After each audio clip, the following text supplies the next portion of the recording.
Hello guys and welcome to my new video, and today we're gonna make a special video, a different video from what is usual in the channel, and we're gonna start a series of recaps of major elections, okay? And we start with 2016. Why? Not because I'm a Trump fan, because I'm not really one of them. I know I'm a little bit towards the Republican Party, but I'm not a MAGA Trump establishment fan, okay? I'm not one of those.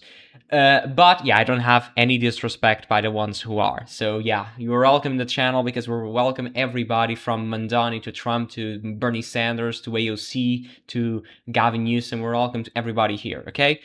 But the video will be to do a small recap of what happened in 2016 for this to happen. Because without 2016, we wouldn't be here today talking about Trump. Because Trump is a phenomenon that started in 2016.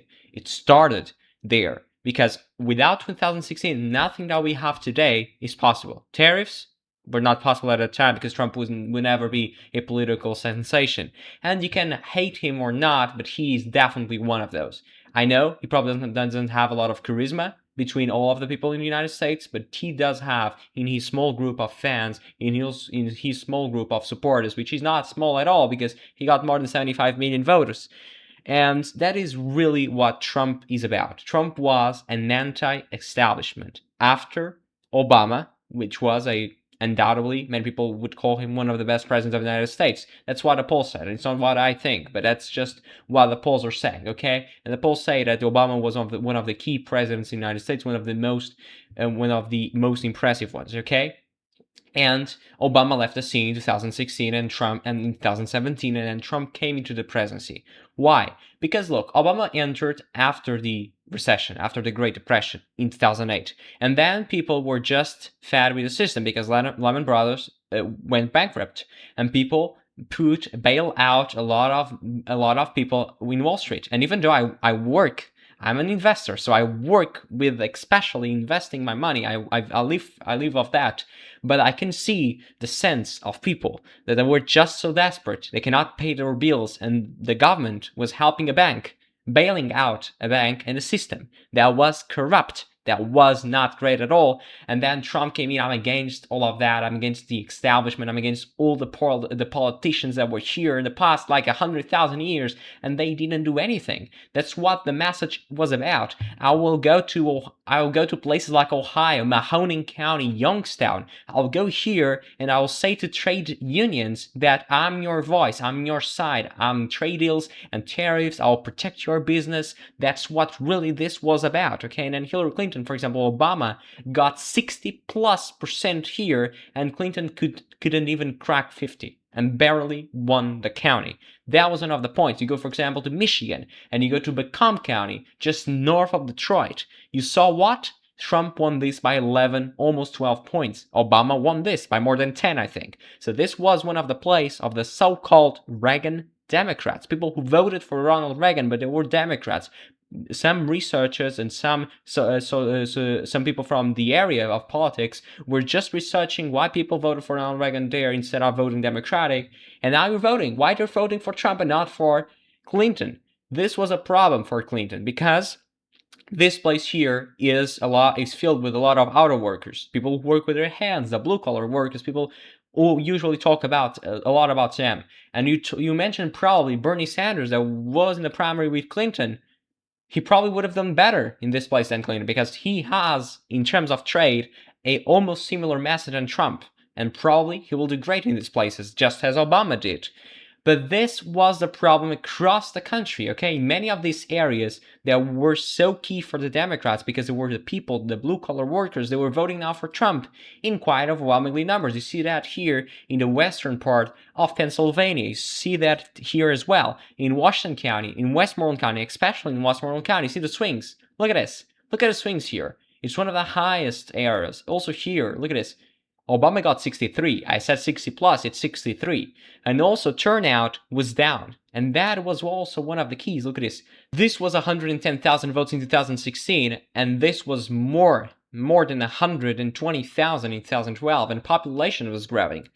And that's what Clinton lost, because she did poorly in all of the key areas of the working class people. And then Bernie Sanders is saying, even today, the Democratic Party is now disconnected from what is the reality of working class people. That's what Bernie Sanders say, and I'm not saying I agree with that. This is not the point of this video. It's not the point of this channel. I need to say this multiple times because I don't want you to make judgments of me, because that's not the point, okay? That's not the point. The point is, this place here in Mahoning County, it's the reflection of the country.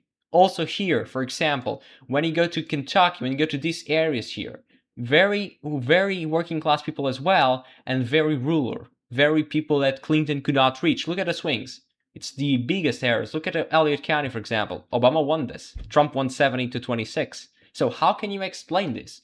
Also, Clinton played a major role. She did not even visit Wisconsin, Michigan, and Pennsylvania. I think Pennsylvania she did, but not Wisconsin and Michigan during the campaign, okay? And Wisconsin only in the convention, and she just didn't even think about, because that was not in play, according to the polls. And the polls failed to realize that movement that Trump was doing, that Trump was making.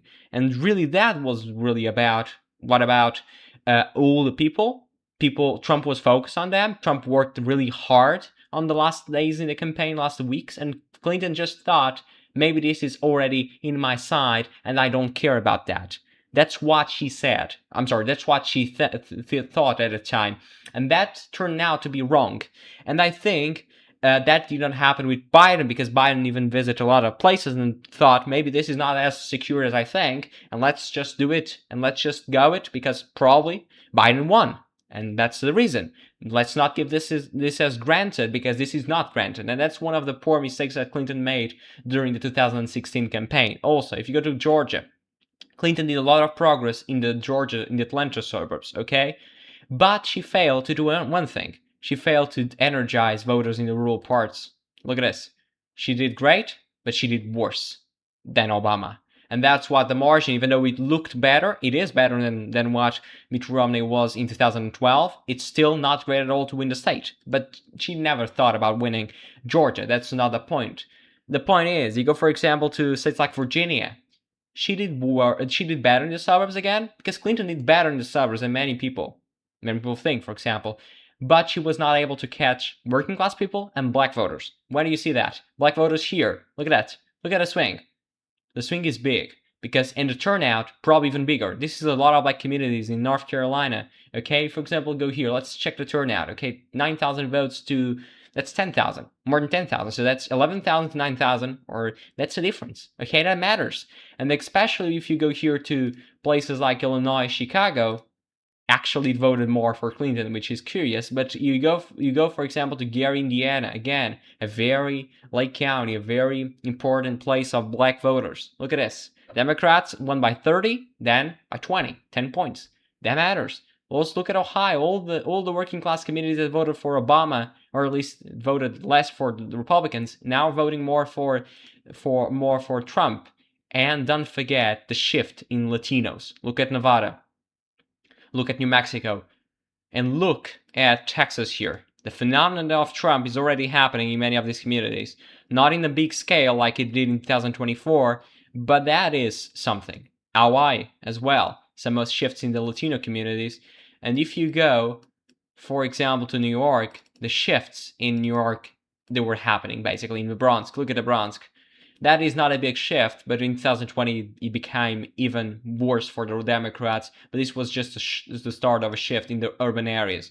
If you go, for example, to Philadelphia, let's check the margin there. One of the key important places for the Democrats. Look at that. The turnout was actually up. The turnout was up, but not in terms of the Democratic vote. It actually gone down 4%. But the Trump vote, or the Republican vote, it went up 100 and it went up 12,000 votes, and that matters. That's all 4 points, and 4 points matters. But you can see the shifts here around Luzerne County, for example, and around, for example, the Schuylkill County. I don't know how to say this, to be honest, and all of the counties here in Pennsylvania. They call the T. Up from the bottom to the left and right, very conservative territory. Trump was able to energize those voters, and they vote for him in overwhelmingly numbers. And this is what the 2016 election was about. Clinton was overconfident at winning the election. She failed. miserably because she had the advantage. She just didn't took the opportunity. She just didn't took advantage of the opportunity. Okay, and Trump was extremely great at turning out voters in places like people never thought he could have. And the polls were awful. Wrong, wrong, and wrong. And guys, this was a video. I hope you liked that video. This is just a new show. I want you guys to let me know in the comments below if you liked this video. If you wanted me to do about 2020, 2024, 2012, and we go just all the way, because this is just about what history was, what history could teach us, and then Biden ultimately learned in 2020 how to do things properly in order to win and not just give up and be overconfident about your win. So this, guys, thank you for watching, and don't forget to subscribe and leave your like, and we'll see you tomorrow on Monday. Thank you.